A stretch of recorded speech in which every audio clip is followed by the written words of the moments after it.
Summary. 3 things connected with my interview with the devil interest me most.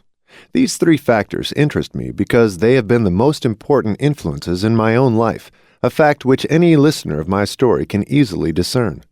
The 3 important factors are the habit of drifting, the law of hypnotic rhythm through which all habits are made permanent, and the element of time. Here is a trio of forces which hold inviolate the destinies of all men.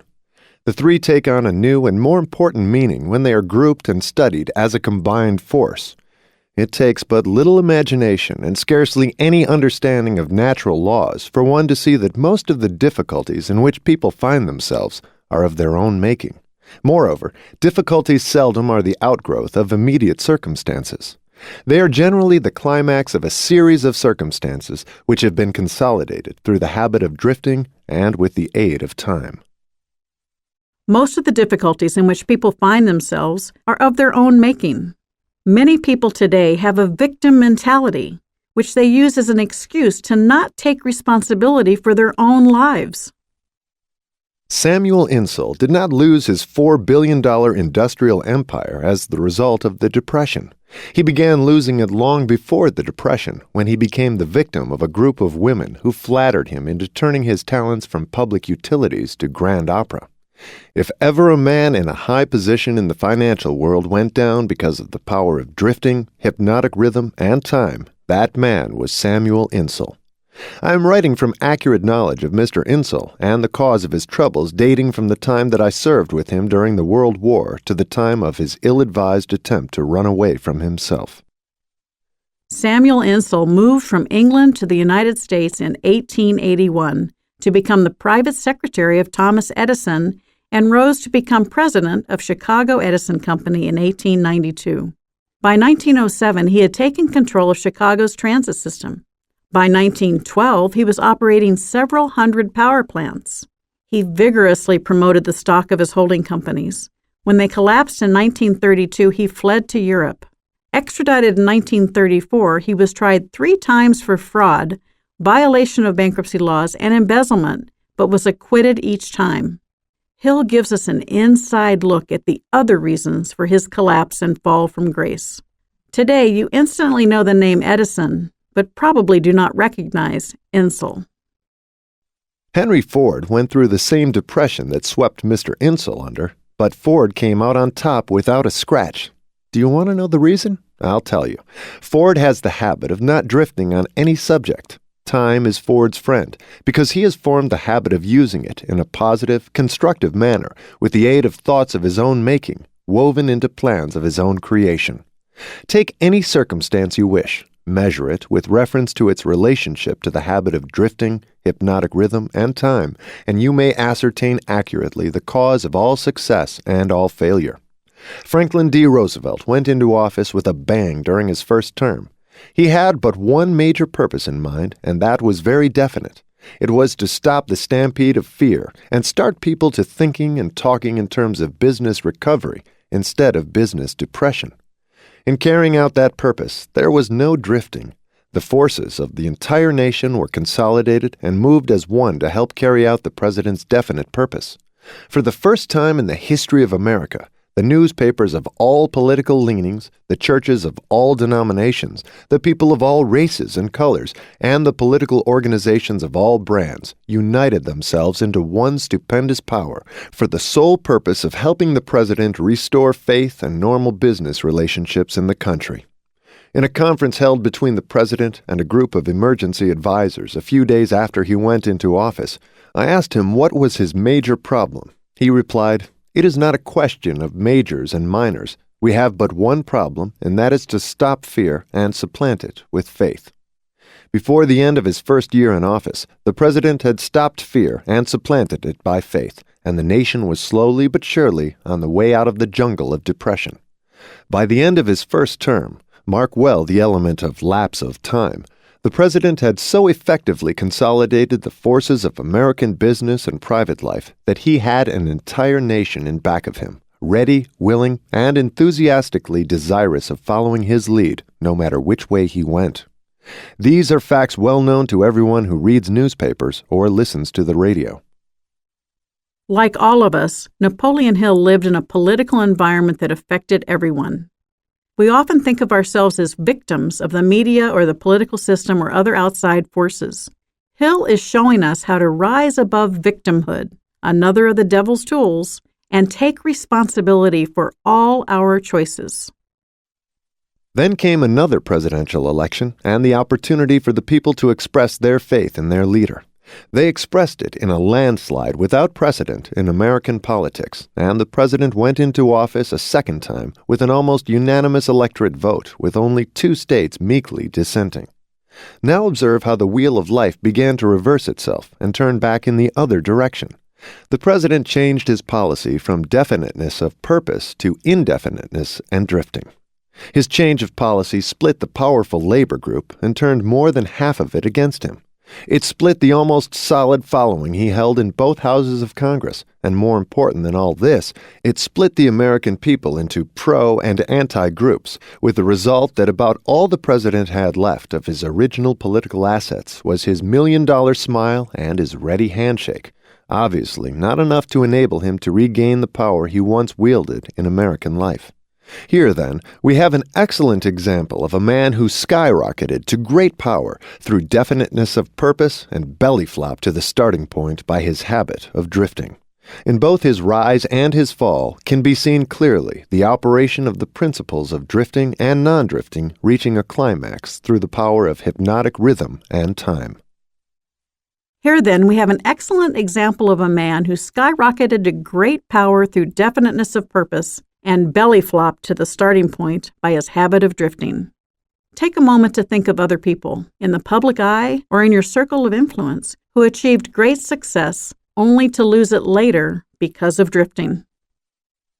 All my life, the devil had a dramatic story to tell of his dealings with me. He saw me drift in and out of scores of business opportunities for which many would have given a king's ransom. He saw me drifting in my policy of relating myself to others, particularly in my lack of caution in business dealings. The circumstance which saved me from fatal control of the law of hypnotic rhythm was the definiteness of purpose with which, at long last, I dedicated my entire life to the organization of a philosophy of individual achievement. I drifted at one time or another on all my minor whims and endeavors, but my drifting was offset by my major purpose, which was sufficient to restore my courage and start me once more in the quest of knowledge every time I was defeated in connection with my minor aims. I learned something of the hazardous nature of the habit of drifting while engaged in analyzing more than 25,000 people in connection with the organization of the law of success. These analyses showed that only 2 out of every 100 have a definite major aim in life. The other 98 were caught by the habit of drifting. It seems more than a coincidence that my analyses clearly corroborated the devil's claim that he controls 98 out of every 100 people because of their habit of drifting. Looking back over my own career, I can see clearly that I could have avoided the majority of the temporary defeats with which I met if I had been definitely following a plan for the attainment of my major purpose in life. From my experience in having analyzed the problems of more than 5,000 families, I know definitely that the majority of married people who get out of harmony with each other do so because of the accumulation of a great number of little circumstances in their married relationship, which could have been cleared up and disposed of as they arose if there had been a definite policy to do so. They do not live their married life with definiteness of purpose. So the story has gone, all back down the ages. The man with the most definite plan and purpose and the most power rides on to victory. The others scurry for cover and get crushed under the heels of those who are more determined. The answer is not hard to find. There is no use looking toward high heaven for it. For my part, I would prefer to seek the answer from the devil, for he would tell me quickly enough that victory goes to the people who know what they want and are determined to have it. They have mastered the habit of drifting. They have definite policies, definite plans, and definite objectives. Their opposition, which may outnumber them very greatly, has no chance against them because the opposition has no plan, no purpose, no policy except that of drifting along, hoping that something may turn up to help them. In those 3 brief sentences, you have the sum and the substance of the difference between success and failure, power and lack of it. We come now near to the end of our visit through this book. If we were to try to state in one brief sentence the most important part of that which I have tried to convey through the book, it would be something like this. One's dominating desires can be crystallized into their physical equivalents through definiteness of purpose, backed by definiteness of plans, with the aid of nature's law of hypnotic rhythm and time. There you have the positive phase of the philosophy of individual achievement I've tried to describe through this book, brought down to an irreducible minimum of brevity and simplicity. If you expand the philosophy for the purpose of adapting it to the circumstances of life, you find that it is as broad as life itself, that it covers all human relationships, all human thoughts, aims, and desires. So here we are, at the end of the strangest of all the thousands of interviews I have had with the great and the near great, over a period of 50 years of labor, in my search for the truths of life that lead to happiness and economic security. How strange indeed that after having had active cooperation from men such as Carnegie, Edison, and Ford, I should have been compelled, finally, to go to the devil for a working knowledge of the greatest of all the principles uncovered in my quest for truth. How strange that I was forced to experience poverty and failure and adversity in 100 forms before being given the privilege of understanding and using a law of nature which softens the thrust of these wicked weapons or wipes them out altogether. But the strangest of all this dramatic experience which life has provided me is the simplicity of the law through which, if I had understood it, I could have transmuted my desires into substantial form without having to undergo so many years of hardship and misery. I find now, at the end of my interview with the devil, that I had been carrying in my own pockets the matches with which the fires of adversity were being touched off. And I find, too, that the water with which those fires were finally extinguished was at my command in great abundance. I searched for the philosopher's lodestone with which failure may be converted into success, only to learn that both success and failure are the results of day-to-day evolutionary forces through which dominating thoughts are pieced together bit by bit and woven into the things we want or the things we do not want, according to the nature of those thoughts. How unfortunate that I did not understand this truth from the time that I reached the age of reason, for if I had understood it then, I might have been able to go around some of the hurdles I have been forced to jump as I walked through the valley of the shadow of life. The story of my interview with the devil is now in your hands. The benefits you will receive from it will be in exact proportion to the thought it inspires in you. To benefit from listening to the interview, you need not agree with every portion of it. You have only to think and to reach your own conclusions concerning every part of it. How reasonable that is. You are the judge and the jury and the attorney for both the prosecution and the defense. If you do not win your case, the loss and the cause thereof will be yours. Afterword, by Michael Bernard Beckwith. Whether you have listened to this entire book or only a few of its pages before turning to this afterword, you will have realized that if the historical names, dates, and events in this book were replaced by those of our current times, little has changed. From Hill's description of media propaganda, the conditioning that children receive in school, the fear-based teachings preached by religions, people's poor diet and health habits, to the challenging economic climate, little seems to have shifted in our collective consciousness, and therefore in our collective experience. The good news is that it is never too late for a new beginning, for a renaissance in consciousness. As Mr. Hill reminds us, I have also discovered that there comes with every experience of temporary defeat and every failure and every form of adversity the seed of an equivalent benefit. Our path is seemingly composed of a polarity of both failure and success. A lighter way of putting it might be that Hill's principles for living teach us how to fail successfully. This is a paradox understood by the spiritually mature, those whom he describes as having risen above the hypnotic rhythm and discovered their other self, which can also be identified as the self of the self, the higher self, or the authentic self. It is encouraging that many of today's spiritual, philosophical, self-help, and even scientific authors share Hill's view of what he calls definiteness of purpose, or in current parlance, intention setting. When it is our intention to wake up from the hypnotic rhythm of living, what the Hindus call delusion and the Buddhists call illusion, individual and collective consciousness expands. We, along with our global family, benefit. Hill's integrity shines through his description of what it means to manifest success.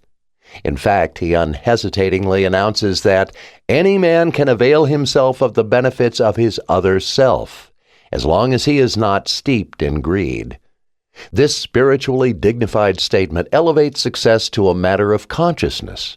That is, success does not necessarily mean that he who has the most toys wins. Hill thus eliminates confusing spiritual awakening with the capacity to manifest things in one's life, for there is never enough of more. We are also taught the importance of awareness, of mindfulness, an activity of consciousness abhorred by Hill's devil, who delights in using people's lack of thinking for themselves to his advantage. Consciously observing the mind and its capacities is to look at it with respect, compassion, gratitude, for it is God's gift to us. Mind not only forms our inner landscape, it creates our outer circumstances. Let us not fight with the mind. Let us appreciate its nuances, its intuitions, its utmost capacities, with the understanding that mind is the key to being self-directed, self-empowered, self-confident. Next to drifting, the most dangerous human trait Hill describes is the lack of caution, or what we might call a lack of discernment. Discernment is a relative of wisdom which causes us to think of the repercussions before we take action, as well as to honestly observe the results of our choice-making. Thus, we may create our own path to freedom. Hill's teachings are most often associated in the minds of his modern-day readers with prosperity, which translates as money in one's individual coffers. But truth be told, he has shared with the world his wisdom of how to live principles, beginning with one's interior being, one's inner state of consciousness, inviting us to give outer expression to our highest potential not only for our own benefit, but for all humankind. I wish to add that it was a wisdom-guided choice on the part of the Napoleon Hill Foundation to entrust this precious manuscript to the able hands of Sharon Lecter. Her many years of deeply studying Napoleon Hill's truth principles, and more importantly, her practice of them, has made her a perfect candidate to now offer this manuscript to the world. May all Hill's readers break free from conditional belief systems and live life in all of its richness, its exquisite beauty and joy, freely delivering their gifts, talents, and skills on this planet we call home. Peace and richest blessings to you. Michael Bernard Beckwith. Michael Bernard Beckwith is the author of Spiritual Liberation, Fulfilling Your Soul's Potential.